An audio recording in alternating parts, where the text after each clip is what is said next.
Are you tired of shaving and looking for an easier, more effective way to achieve smooth, hair-free skin? If you want to master the art of effortless waxing, make sure to subscribe and hit that notification bell.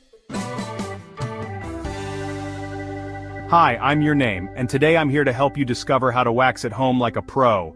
We'll cover everything from preparation tips to post-wax care.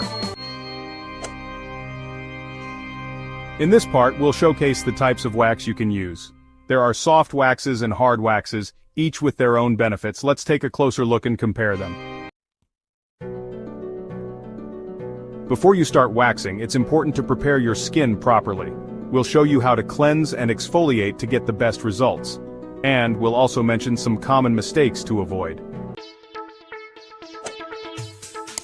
Now let's dive into the application technique. It's important to apply an even layer of wax for the best results. Make sure to spread it smoothly and consistently. This will help ensure that the wax adheres properly and makes removal easier. A good tip is to apply the wax in the direction of hair growth. This way you'll get a better grip when it's time to remove it. Alright, moving on to removing the wax. The key here is to pull the strip or hard wax in the opposite direction of hair growth.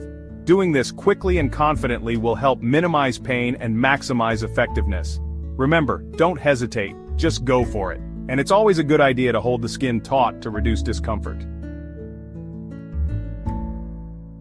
Finally, let's talk about post-wax care. After waxing, it's essential to soothe the skin and prevent irritation. Applying a cooling gel or aloe vera can help calm any redness or discomfort. Also, avoid tight clothing and hot showers for the next 24 hours to give your skin time to recover.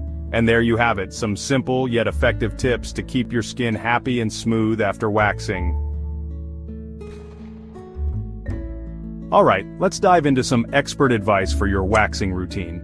The best time to wax is when your hair is about 1/4 of an inch long. This ensures the wax can grip the hair properly. To avoid those pesky ingrown hairs, always exfoliate your skin a day before waxing. And here are a few quick do's and don'ts. Do apply wax in the direction of hair growth, and don't forget to pull the strip off quickly and parallel to your skin. Now let's talk about some common mistakes people make while waxing and how to avoid them. One frequent error is pulling the wax strip too slowly, which can cause more pain and irritation. Another mistake is not applying the wax in the right direction. Always remember to apply it in the direction of hair growth. And just to make it more relatable, many users have shared questions like, what if the wax doesn't come off easily? Well, using a post-wax oil can help remove any residue left behind. We'd love to hear about your experiences with waxing or any questions you might have. So, go ahead and drop a comment below. And, if you found these tips helpful, please like this video and subscribe for more beauty and self-care content. Next week, we'll go over the top DIY waxing kits you need to try. Don't forget to follow us on social media and hit that subscribe button for more updates.